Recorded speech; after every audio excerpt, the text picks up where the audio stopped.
welcome back to my channel. For today we're going to be doing a little Q&A.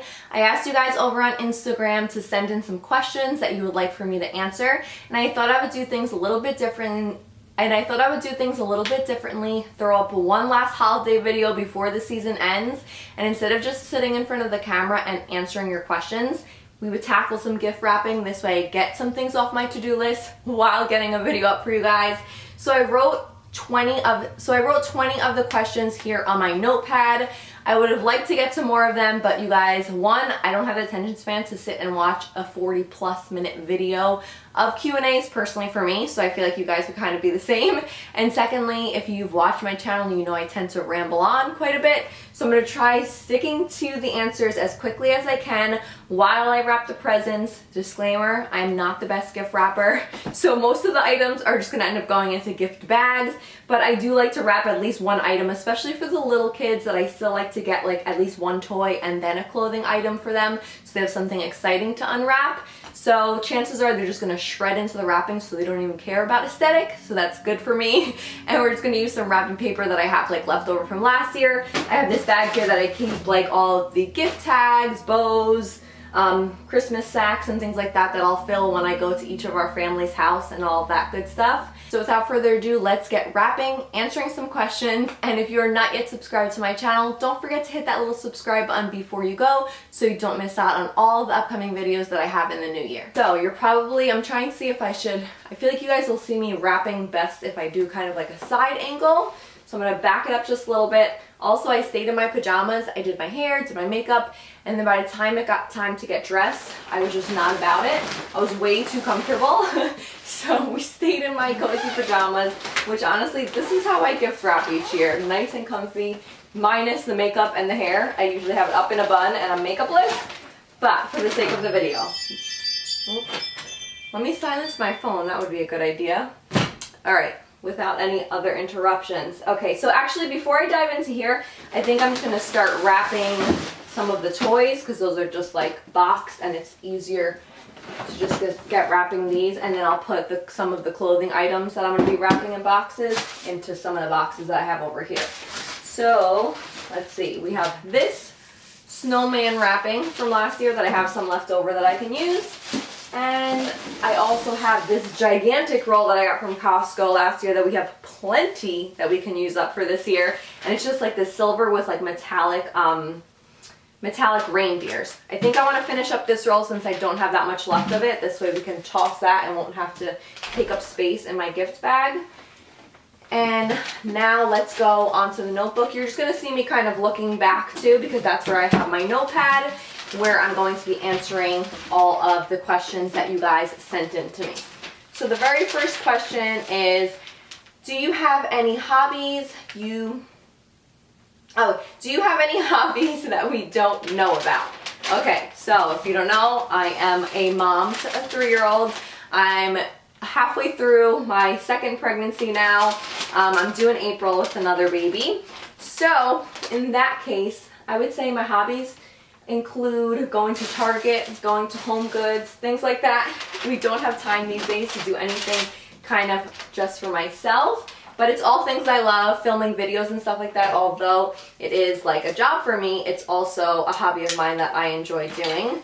So I would say just those things: shopping and going and making YouTube videos. Then the next question, this one actually got asked multiple times, and it is, when is the gender reveal? So if you have not watched, well, if you don't follow me on Instagram, because I've addressed this quite a few times on there, and then secondly, I've also addressed this in my first trimester recap video that I did. Sorry, I don't want this to be too noisy and distracting in the background for you guys, so hopefully this was a good idea to wrap and chat at the same time. But yeah, about gender reveal, I've talked about this.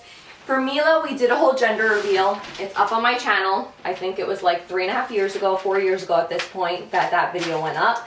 But for this next baby, since I already knew the feeling and everything, what it was like to go through a pregnancy and finding out ahead of time the gender, we've decided that we're going to wait until delivery day for this baby. Fingers crossed I can hold out. I'm currently 21 weeks. And last week we had the anatomy scan, and the tech just had kind of looked the other way, and she was going to type in what the gender was, and she kind of just left it at that. I didn't ask for it in an envelope or anything. I didn't want anything that would possibly tempt me to want to, you know, open something up and find out. Mike is really adamant on waiting. He even wanted to wait for Mila, but I just couldn't for my first. I had to pre-plan. So yeah, this time we are not going to be doing a gender reveal, just basically my birth vlog that I'll have up for you guys. That's going to be a birth vlog / gender reveal when you and I both will find out what the baby is. Number 3, what are some of your favorite holiday traditions? I feel like we do kind of all of the traditional, like basic holiday traditions, gingerbread making of the houses, going to see Christmas lights. We actually, a little bit differently, like normally people would go like in their local area to go look at different Christmas decorations and whatnot.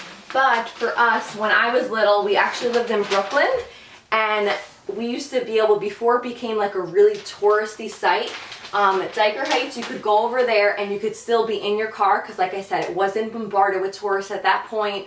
Nowadays, they close off the streets and everything, and you can only walk through to see all of the houses. They are decorated so beautifully. These houses literally go all out. It's so, so amazing. It's free. You just kind of, you know, park your car where you can find a spot because it is New York. And then you walk around to the different blocks to see how everyone decorates. They do like little hot cocoa stations. Some of the houses even have like the parents like dress up as like Mr.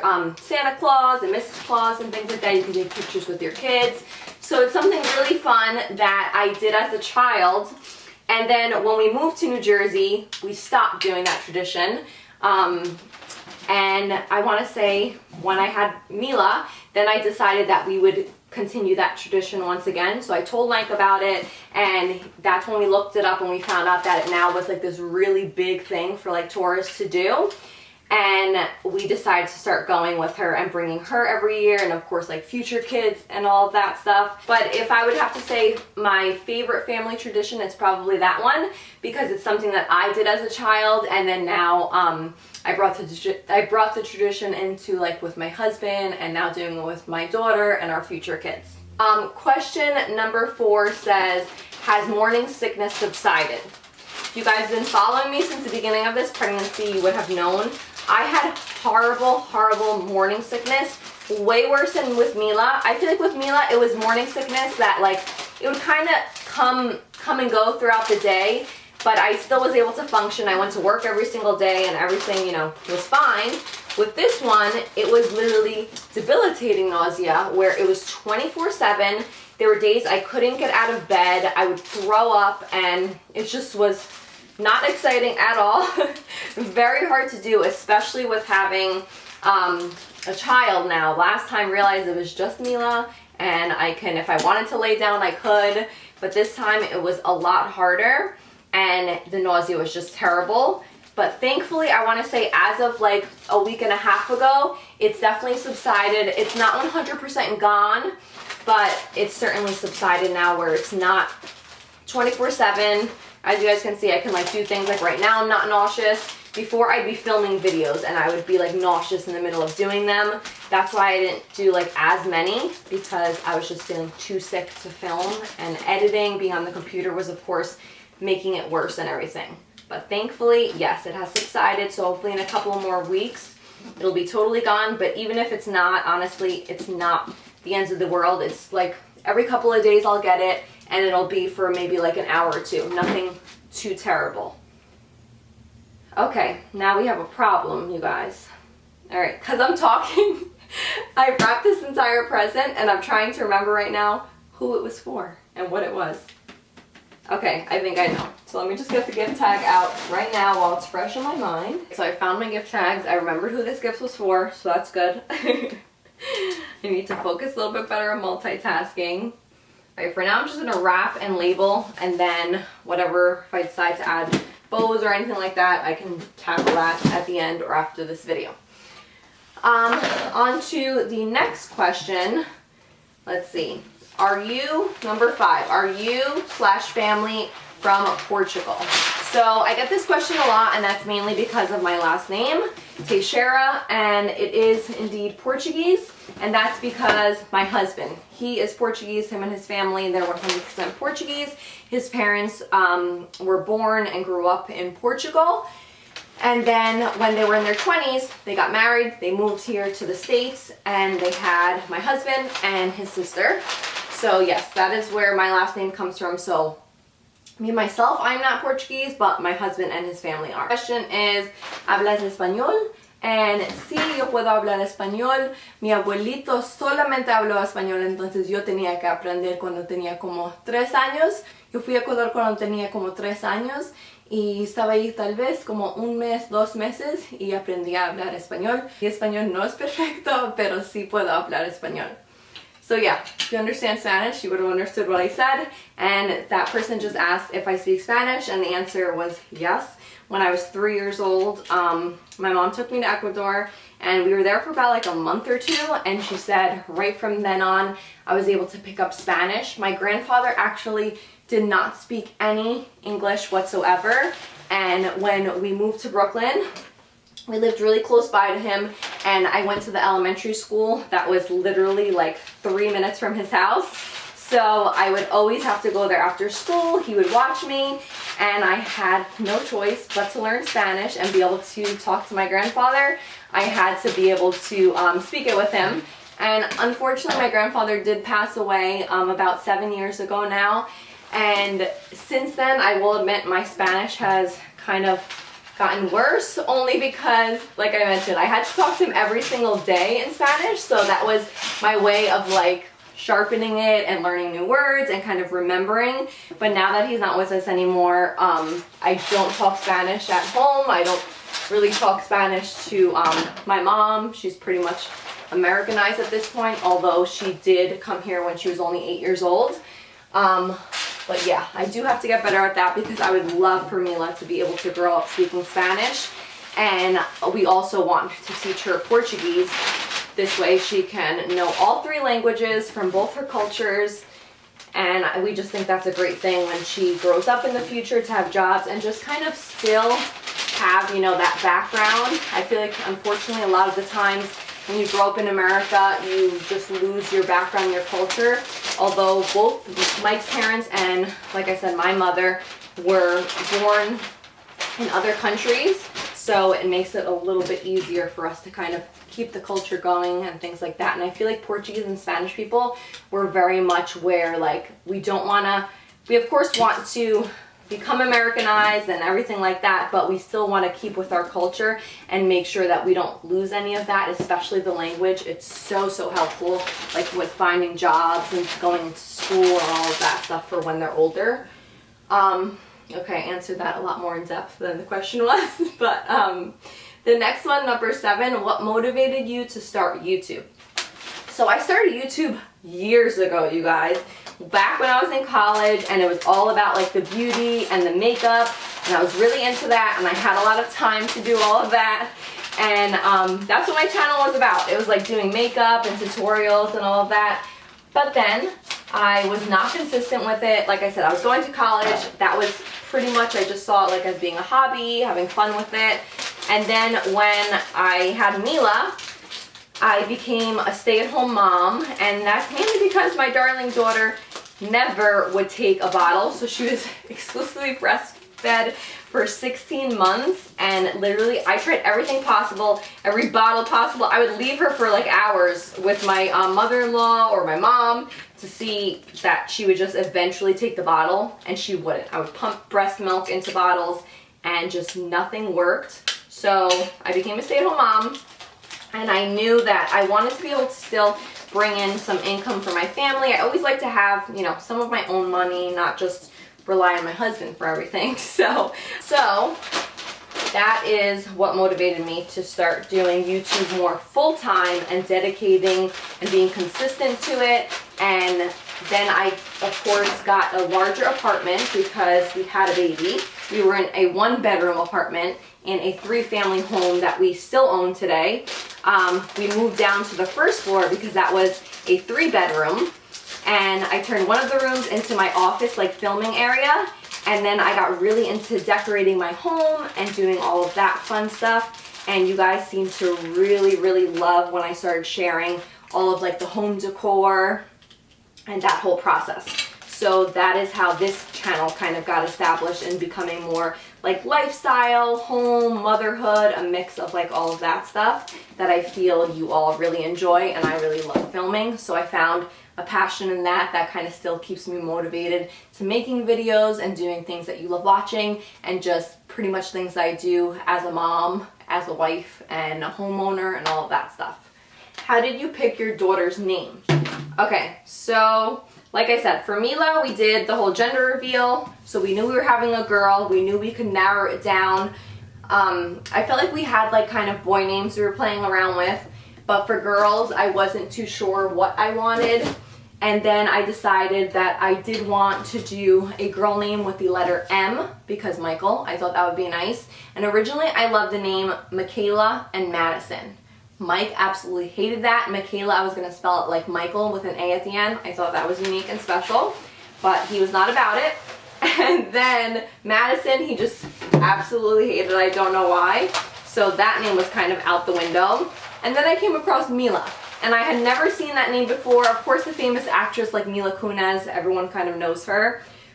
But other than that, I feel like that name wasn't like so overpopulated. It was still unique, but it was still a pretty name. It was short and simple. So that's kind of how it came about. I saw it in, well, I think I looked up like baby M names on Google. And that was one of the names that came up, and it stood out to me. I really liked it. And the night of our gender reveal, I decided that since we knew it was going to be a girl, that was going to be her name.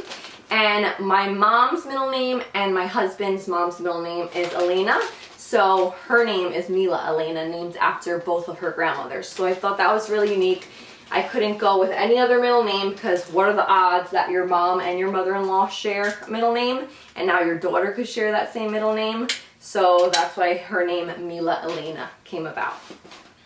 This pregnancy and getting out of breath thing, it's not working out for me right now, you guys. Let's see. Okay, number 9, are you Brazilian? No, I am not Brazilian. My nationality actually is a mix of a lot of things. I am mainly Ecuadorian, so half Ecuadorian because my mom is 100% Ecuadorian. And then I am also, from my dad's side, I am Italian and Irish. So that is my mix and what I am made up of. Number 10, love your lashes. How do you do them? So I actually get a lot of questions about my makeup and my eyelashes. I would love to get eyelash extensions professionally done. I've had them done in the past, but honestly, they get quite expensive to be able to upkeep and all of that. So because of budget, I do not go that often, only when we have like a vacation or something. But normally, like the lashes that I have on right now, I know I'm really far from the camera, but if you've seen other videos where I'm like more up close, you'll be able to tell that I put on just false eyelashes. I take some of the House of Lashes eye glue, and my favorite lashes are House of Lashes, but just any kind from drugstore and all that stuff. I literally apply it to the adhesive as the instructions say, pop it on my eyes, and I can do it as quickly as 5 minutes getting both lashes on. 11 was, what is your nationality? I feel like I answered that in the are you Brazilian question already. So number 12 is going to be, where and when did you meet your husband? So we did a husband tag where I answered this, but that video, I want to say it's already like 1.5 years, 2 years old. So if you didn't watch that video, me and Mike actually met at a fraternity party when we were both in college. I was only 18. Yeah, I was 18 at the time. Mike was 20.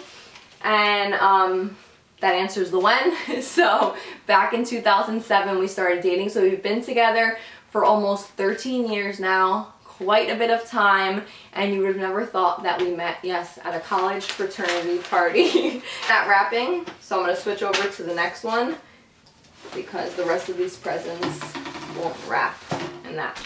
Okay. Number 13 is, what is your dream vacay? My dream vacay, I feel like I already went on, and that was actually our honeymoon. We were deciding between Greece and the Maldives.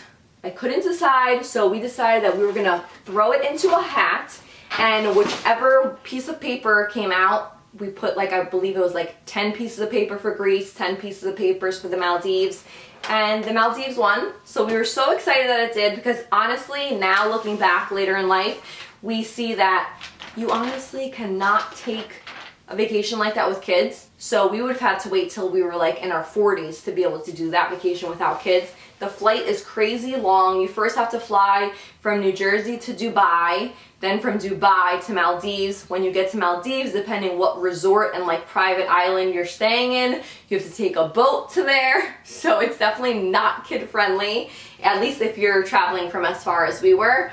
But it was the most magical vacation, most relaxing vacation ever.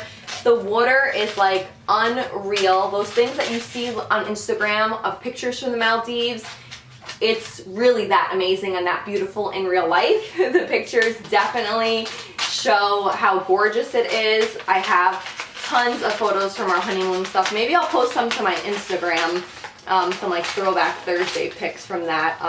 But it was just amazing. Like I said, the food was great, the resort was great, and we just had the best time, and it was truly a dream vacation, and we were so glad we were able to do it on our honeymoon, because a month later we got pregnant with Mila. So it was ideal timing, since we knew we were never going to be able to take that vacation again with kids.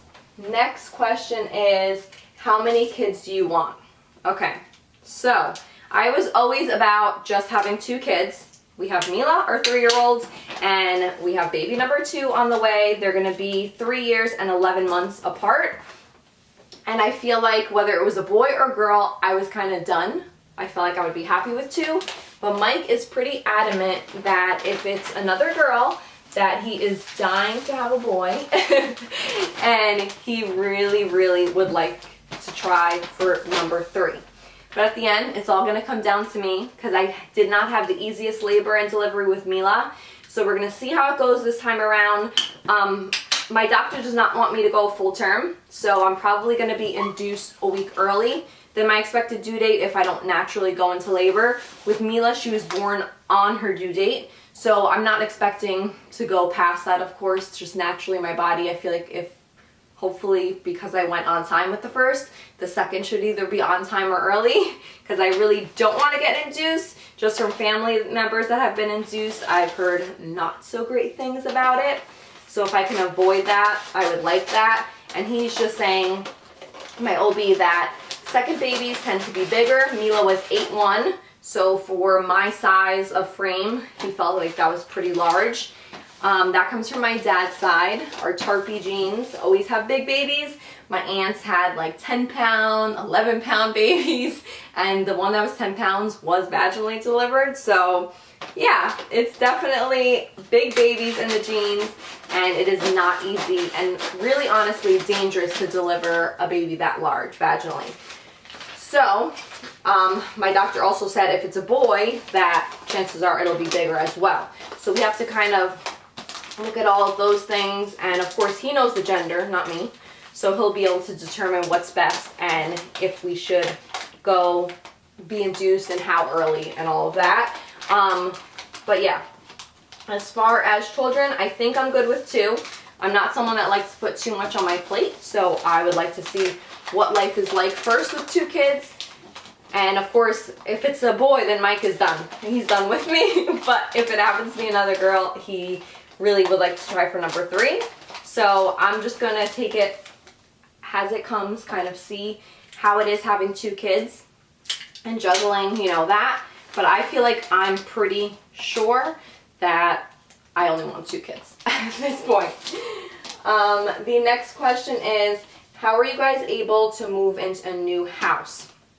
This question, or along these lines, I got this question a lot, like how we budgeted, how we afford it, and things like that, because as I mentioned, and I've mentioned previously, that we do have a 3-family home that we owned prior to buying this house, and we did keep that house. So we own 2 homes at this point, have 2 mortgages, and my husband of course, works full time. And then I do YouTube and things like that to get like extra side income and whatnot. But we're really big savers. So Mike and I, it wasn't just, oh, tomorrow we're going to buy a house, tomorrow we're going to do this, we're going to do that. Both of us, neither of us have car payments. We bought cars outright. I tried the leasing thing when I had Mila. I just felt like it was a total waste of money. So we kind of do things the smart way. We don't have like credit card debt. School, thankfully, I just worked my butt off and I paid off all of my schooling as I went to school. So when I graduated, I had no student loans. Mike was, luckily his parents were amazing and they paid for his and his sister's schooling, so he has no school debt from that as well. So just starting off kind of our marriage with no debt whatsoever and going into it with the same mentality of that we're not going to spend if we don't have it, and we're always going to make sure if I'm charging something to my credit card, it's going to be because I have the money in my bank account to be able to pay that at the end of the month, so I'm not paying like any type of interest or things like that on it. So that's kind of just how we live and we tackle our finances. Mike is a financial analyst, so he's all about knowing, you know, how to keep our money and things like that on track.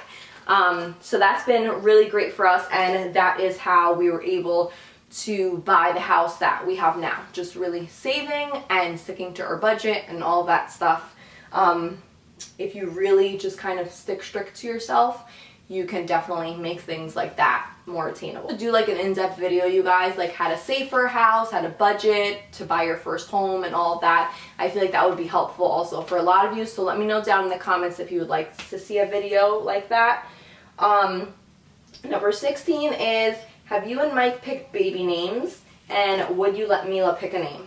Okay, so just like before, we had boy names. So this time around, I have 2 boy names, but I'm leaning towards one in particular that I really love. And when I gave Mila those names that I liked, she definitely loved the one that I love as well. So that's what she's kind of been calling the baby lately. But we don't know, like I said, sorry my memory card got full. But yeah, I was just talking about the baby names. So yes, for a boy, we have baby names set. We're pretty much, like I said, narrowed it down to 1 to 2. But for girls, we have no idea whatsoever if it was a girl what we would name her.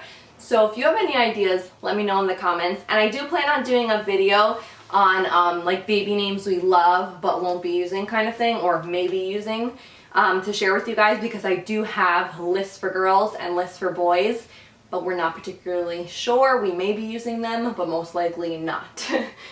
And then would I let Mila pick a name? I feel like she's still a little too little. Picking a name is a really big deal. It's something they're going to have for the rest of their life, so I don't think I would let her kind of choose the name.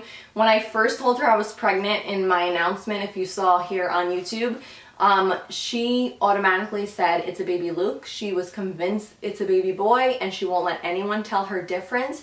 And she loves Baby Alive, and one of the boy babies is named Luke. So she was calling it baby Luke for a while, but I told her mommy doesn't really like that name, so that's not going to be the baby's name. And she was okay with that. The next one is, if you had to join the regular workforce, what would you be doing? I feel like still something along the lines of like home decorating, design. I did get an opportunity that came across that after I have the baby and we could see like kind of how life is going to change with 2 kids and whatnot, to be able to decorate showrooms for, well, not really decorate, more like design showrooms for different types of like kitchen and bath places.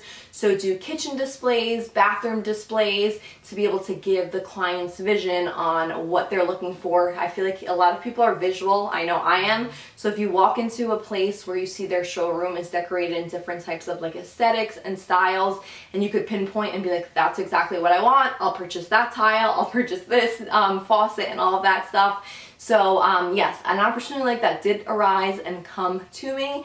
So if I were to join the regular workforce, there would definitely be something along like the designing and home interior realm.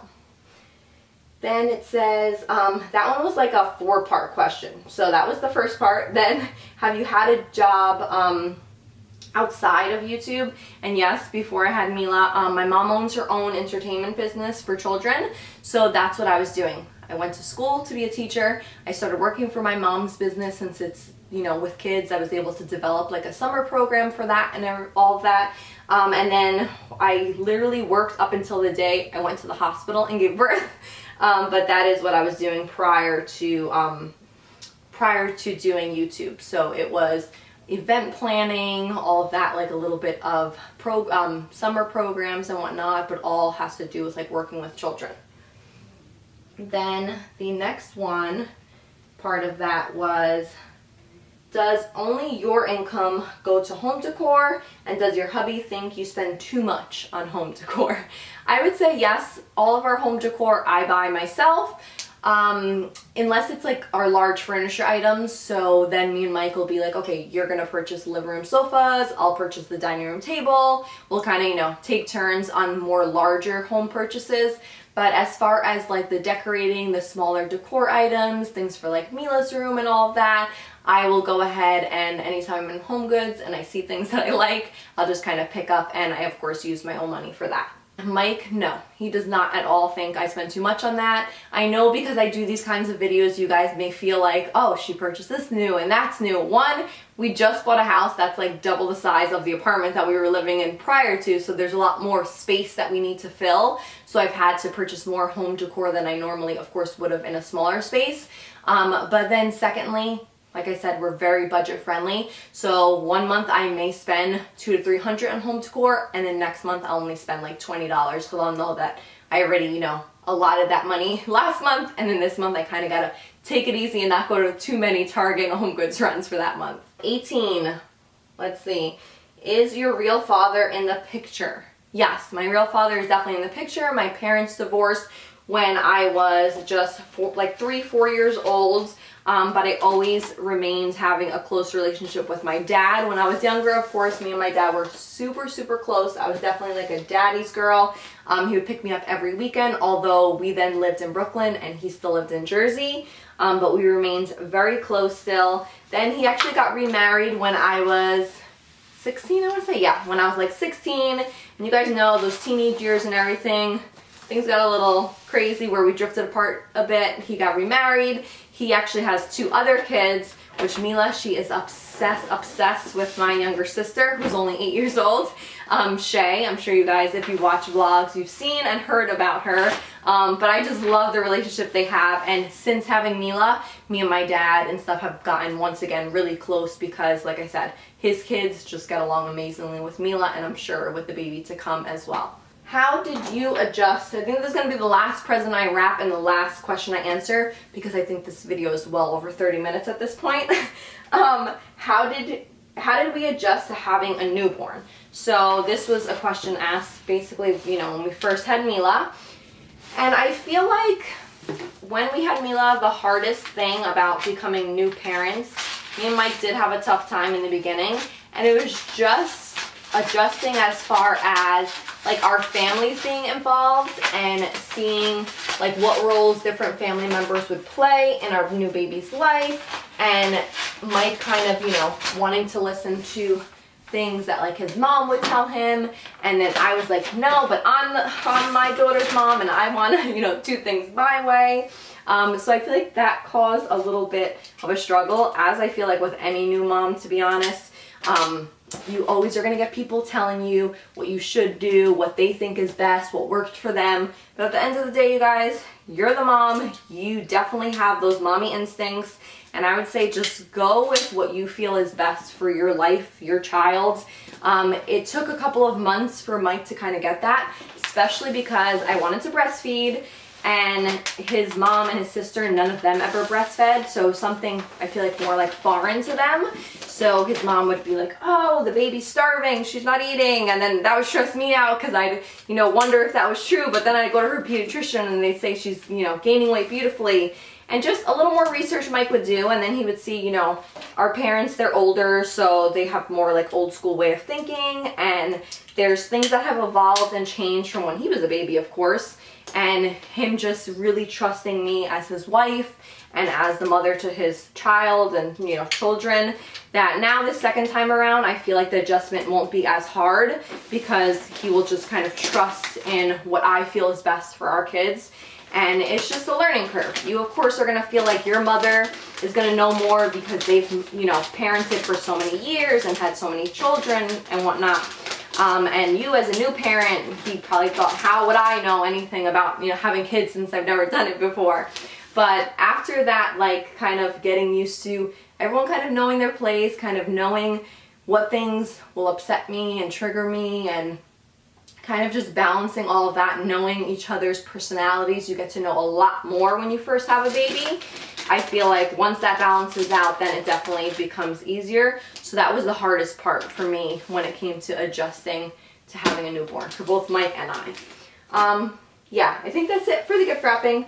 Can't answer any more questions because I don't want it to be crazy long, but I hope you guys enjoyed wrapping presents with me, answering some questions that you had, whether it be personal life, YouTube, mom life, any of that stuff.